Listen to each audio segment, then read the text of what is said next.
There is a lie that was sold to you as wisdom, a lie that sounds inspiring, a lie the world repeats like it's sacred truth, a lie that has been keeping you broke, quietly, consistently, invisibly. The lie is this: that you need to feel motivated to take action, and as long as you believe that, you will keep waiting, waiting for the right moment, waiting for the right energy, waiting to feel ready. And while you wait, the wealth you should be building is being built by someone else, someone who doesn't feel particularly motivated either, someone who just stopped needing to. Here is the truth no one tells you: motivation is a feeling, and feelings don't show up on command. They show up when they want. They leave when they want, and they have never, not once, cared about your financial goals. You don't choose to wake up motivated the same way you don't choose to wake up happy. Emotions don't follow orders. Systems follow orders. And if you are still waiting for motivation to organize your finances, to invest your first dollar, to stop the cycle that keeps repeating month after month, you've already lost. Not because you are weak, not because you lack intelligence, but because you are playing the wrong game entirely. Let me show you the right one. Meet Jordan. Jordan is 31 years old, smart, driven, full of vision. Every Monday, Jordan wakes up with that specific energy. You know the one. The kind that makes you open a spreadsheet, research investments, set goals, text your bank, read 3 articles about compound interest before breakfast. By Wednesday, the energy is fading. By Friday, Jordan is out spending the exact money he planned to save. By Sunday night, there is guilt and a quiet, familiar promise. Next week will be different. Monday comes, the cycle resets. Jordan is not lazy. Jordan is not irresponsible.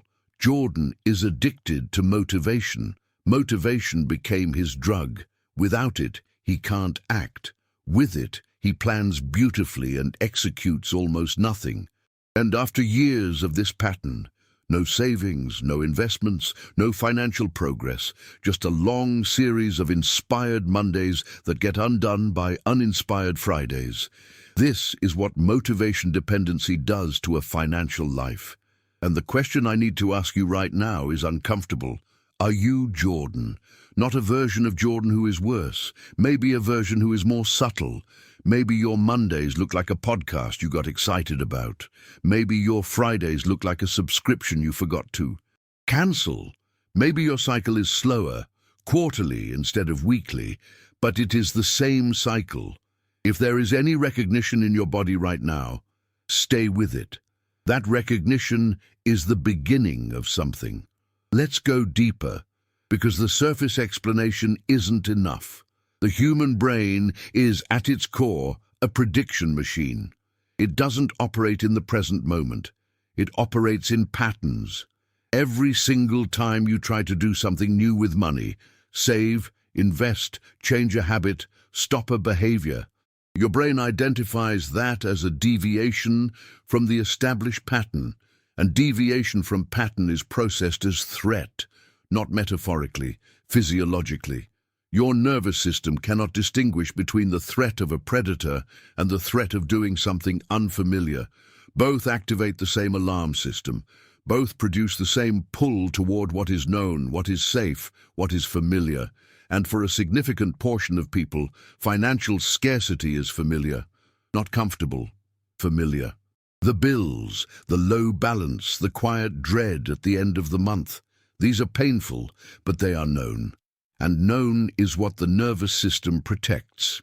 Now here is the core problem with motivation.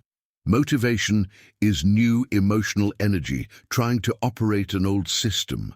You feel the surge. The system processes it as another emotional episode.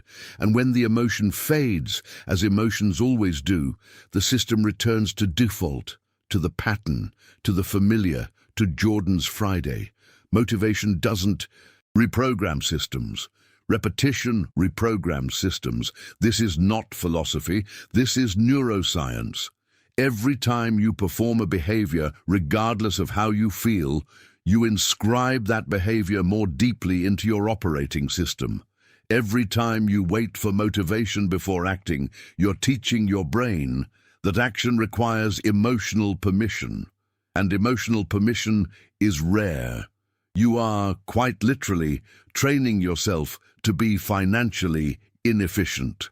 Not because you are broken, because you were taught to wait for a feeling that was never designed to be permanent.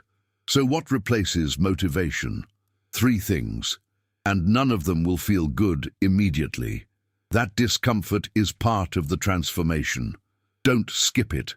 The first is identity. People who have permanently resolved their relationship with money don't wake up feeling motivated every Monday.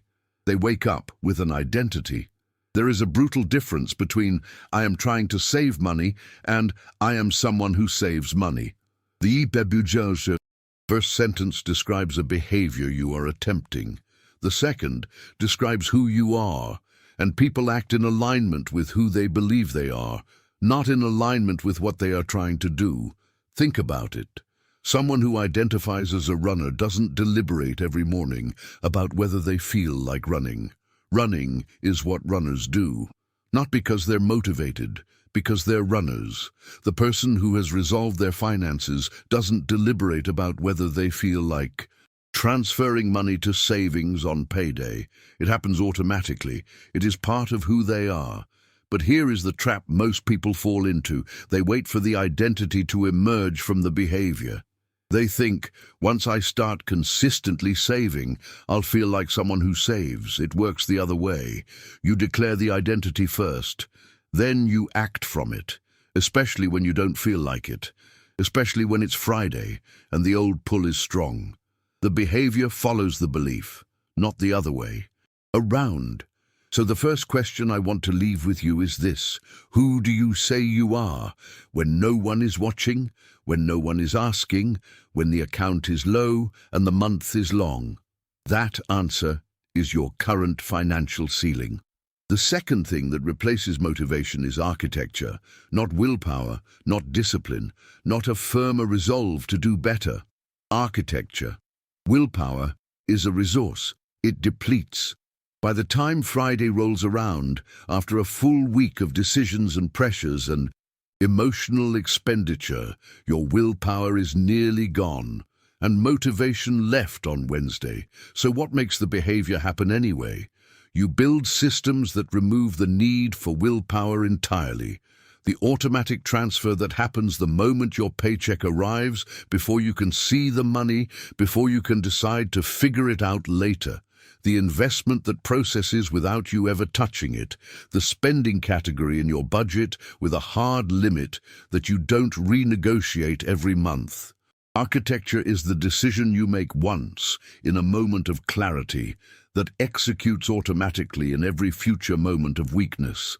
Every system you build is a gift to your future self. The version of you that will be tired, stressed, tempted, unmotivated. That version of you is coming. Every week they arrive. The question is, what did you build to protect them from themselves? Because here is the uncomfortable truth about relying on motivation and willpower. You are betting that the weakest version of yourself, the Friday version, the exhausted version, the 11 p.m. version, will make good decisions. They won't. They never have. They never will. Stop betting on their discipline. Start building systems that don't require it. The third thing that replaces motivation is evidence. Motivation feels good, but produces nothing without action. Identity is powerful, but needs to be reinforced. Architecture builds the structure, but what maintains the belief that the structure is worth maintaining? Evidence.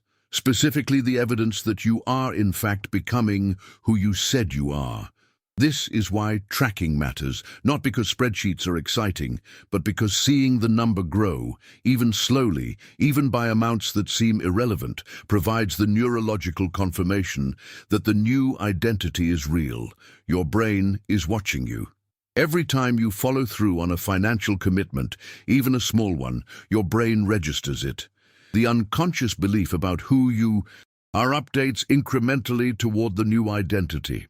Every time you break the commitment and tell yourself it doesn't matter, the old identity gets reinforced instead. This is why the amount matters less than the consistency. Saving $50 every month for a year is not primarily valuable because of the $600 you accumulate. It is valuable because of the 12 times you chose to be someone who saves. 12 data points telling your brain, this is who we are now. And brains believe patterns far more than they believe intentions. Motivation is an intention. A repeated behavior is a pattern. A pattern, repeated long enough, becomes identity. And identity is the only thing that produces permanent financial change. So let me bring this back to where we started. You have been waiting for motivation, and motivation has been arriving, inconsistently, briefly, unreliably, and leaving before anything meaningful gets built. The reason your financial situation hasn't changed is not that you haven't been motivated enough. It is that you have been dependent on motivation at all. The person who builds lasting wealth is not more inspired than you. They are not more disciplined in the traditional sense. They are not smarter or luckier or born into better circumstances. They made a different decision. They decided, at some specific moment, probably uncomfortable, that they were done waiting to feel ready. They built identity before the results came to support it. They built systems before the willpower was there to sustain them. They built evidence, one small committed action at a time, until the evidence became undeniable. That decision is available to you right now, not Monday, not next month, not when the situation improves. Right now, in this moment, in whatever financial state you are currently in, the state doesn't need to change first. You need to change first, and then the state will follow. Stop waiting for a feeling. Build a system. Declare an identity. Show up when you don't feel like it, especially then, because the version of you that shows up without motivation, that's the one who wins. If this shifted something, share it with someone still waiting for Monday. The next video goes even deeper. It's already waiting for you.